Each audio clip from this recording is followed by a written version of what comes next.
আমরা এখন সুন্দরবনের এমন একটা জায়গায় আছি, যে জায়গাটার নাম হচ্ছে যে এটা হচ্ছে শামশেরনগর। ঠিক আছে, এই জায়গায় এমন একটা দিন গেছে আগে, যেখানে মানুষ সকালবেলা ঘুম থেকে ওঠার পরে সে নিজে জানতো না সে আজকে বেঁচে থাকবে কি থাকবে না। কারণ হচ্ছে যে এমন একটা জায়গা, আপনারা দেখেই বুঝতে পারছেন যে তারা তোকে কার উপরে কেমনভাবে তোকে বিপদ আসবে তারা নিজেরাই জানে না। তো সেই জায়গা দেখুন, এই হচ্ছে লোকালয় আর এই হচ্ছে জঙ্গল। ঠিক আছে, ডিফারেন্টে বুঝতে পারছেন দেখুন। এবং এখানকার মানুষের যে প্রধান জীবিকা সেটা হচ্ছে সুন্দরবনে মাছ কাঁকড়া ধরা, এটাই তাদের তো প্রধান জীবিকা। তারা কিন্তু এটাই করে খায়, কারণ এই জায়গায় এমন কোনো কাজবাজ নেই। তো তাদের প্রধান জীবিকা হচ্ছে যে মাছ কাঁকড়া এইসব ধরা। তো দেখুন, এই হচ্ছে লোকালয় এবং এই জঙ্গল, এই জঙ্গলের কোলে জাল ফেলছে। এই খাওয়ার মাছ বা তারা যেভাবে জীবিকা নির্বাহ করে তারা মাছ ধরছে। তো তোকে কত সুন্দর লাগছে দেখো বন্ধু, জায়গাটা দাও। দাদা, আপনি যে এখানে জাল ফেলছেন, আপনার এই জঙ্গলের সাইডে আপনার ভয় করছে না? ওপারটা তো জঙ্গল, তো রয়্যাল বেঙ্গল টাইগার থাকে তো ওপারে, কিন্তু একেবারে কাছে আমাদের তো, আমাদের দেখেই তো ভয় লাগছে যে একেবারে এতটা কিনারায় গিয়ে মানে জাল ফেলছেন। মানে একেবারে পাশেই দেখতে পাচ্ছেন ফেন্সি জাল। এক দাদা এখানে হচ্ছে কি মানে খেবলা জাল বলে ওটাকে, হ্যাঁ খেবলা জাল। তো ওই খেবলা জাল দিয়ে দেখো মাছ ধরছে। তো আমরা এপারটা আছি, আমরা যেতে পারবো না, মাঝখানটা অনেকটা ডিপ আছে। ওই দাদার ভাইয়ের কাছে আমরা চলে যেতাম, কিন্তু আমরা যেতে পারবো না, যাওয়ার কোনো এখানে নৌকো কিছু নেই যে আমরা পার হয়ে দাদার কাছে একটু যাবো, তাও যেতে পারছি না।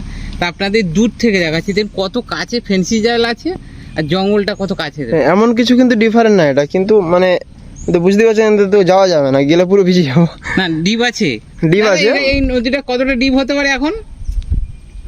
বেশি না, ওই গলা জল ঘুরে যাবে তো 5 থেকে 5.5 ফুট মতো জল আছে, তাই তো? আপনি কি এরকম রেগুলার মাছ ধরেন? মাছ পড়ে? হ্যাঁ, মাছ পড়ে। তা দেখুন রিক্সেও আছে, যেহেতু জঙ্গলে। এই যে নদীতে যে নামছেন, এটা থেকে কুমির টুমির নেই? আসে না, মার নাম কতটা সাহসের প্রয়োজন হয় ভাবুন। এখানকার মানুষ পার ডে প্রত্যেক দিন কিন্তু জীবনের সাথে লড়াই করে তারা বেঁচে আছে। তার কারণ একটা দেখুন, পাশে একটা সরু চ্যানেল দেখা যাচ্ছে, দেখুন সরু খাল গেছে। এইরকম খালে কিন্তু মানে যারা কাঁকড়া ধরে, মাছ ধরে, এরকম বেশিরভাগ কাঁকড়া ধরা পাটি এইরকম খালেই যায়। কিন্তু আচ্ছা, কত সুন্দর লাগলো দেখো জালটা ফেলছে। এই এক জায়গায় কিন্তু দাঁড়িয়ে দাঁড়িয়ে ফেলছে। দেখুন একটা জিনিস ফলো করুন, ওই যে একটা চ্যানেল বেরিয়ে এসছে, ওই চ্যানেলটার মুখে কিন্তু দাঁড়িয়ে দাঁড়িয়ে ওখানে জালটা ফেলছে। ওই সাইড থেকে মাছগুলো এখন নামছে, যেহেতু ভাঁটা হচ্ছে। তো যারা জঙ্গলে কাঁকড়া ধরতে আসে তারা একদম সরু সরু নৌকো নিয়ে ওরকম সরু চ্যানেলের ভেতরে কিন্তু ঢুকে যায়। আর নিশ্চয়ই আপনারা তাকে খালটা দেখেই বুঝতে পারছেন, মানে এই যে সরু খালটা যেটা ঢুকেছে আর কি, উনি যেখানটা জাল ফেলছে ওর পাশ থেকে একদম সরু খাল, ওর ভেতরে নৌকো ঢুকে যাওয়া মানে দুপাশের মাটিতে কিন্তু নৌকো ঠেকে যাবে। দাদা, আপনি এই জঙ্গলটার ভিতরে গিয়ে এরকম গিয়ে মাছ টাছ ধরেন? কাঁকড়া ধরা আপনাদের ভয় করে না কাঁকড়া ধরতে গেলে? হ্যাঁ, ভয় যাবো কোথায়, মান এখন কি দেখা যায়? এখন কি এখানে মানে রয়্যাল বেঙ্গল টাইগার কি দেখা যায়? সব তোর জিনিস তো, হ্যাঁ।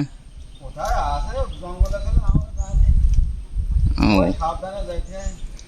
মানে এর মধ্যে থাকতেও পারে, না থাকতেও পারে। হ্যাঁ, ও মার খামারে, হ্যাঁ হ্যাঁ, মা বন্ধুকে রক্ষা করে। আচ্ছা আচ্ছা, এতে বোঝা যায় মানে এর মধ্যে টাইগার আছে। হ্যাঁ, মা বন্ধুর নাম করে চলি। এই এত কাছে লোকালয়, এখানে এই ফেন্সি জালের কিনারায় কি হরিণ ফরিণ দেখা যায়? হ্যাঁ, হরিণ দেখা যায়, শোধ দেখা যায়, বানর দেখা যায়। ওই বানরের জালের মধ্যে হাঁটে ও, হরিণ। ওই যে কেওড়া গাছটা, ওই যে খাল, হ্যাঁ, ডেলি বিকেল বেলা বের। বিকেলে বার হয়? হ্যাঁ, বিকালে ওই জালের ভিতরে দেখা যায়। টাইম কটার দিকে হবে বলতে পারবেন?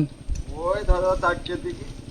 দেখুন একটা ন্যাচারাল প্রকৃতির দৃশ্য একটা বলছেন উনি, যে একটা জায়গা আছে, নির্দিষ্ট একটা জায়গা দেখালেন, সেই জায়গায় নাকি একটা টাইম আছে, সেই টাইমে কিন্তু যে এখানে হরিণ মানে বের হয়, অর্থাৎ ফেন্সি জালের কাছাকাছি ওরা ঘোরাঘুরি করে। যেহেতু জাল দেওয়া আছে, জালের কিনারা এপারে আসতে পারে, লোকালে আসতে পারে না, জঙ্গলের পাড়েই থাকে।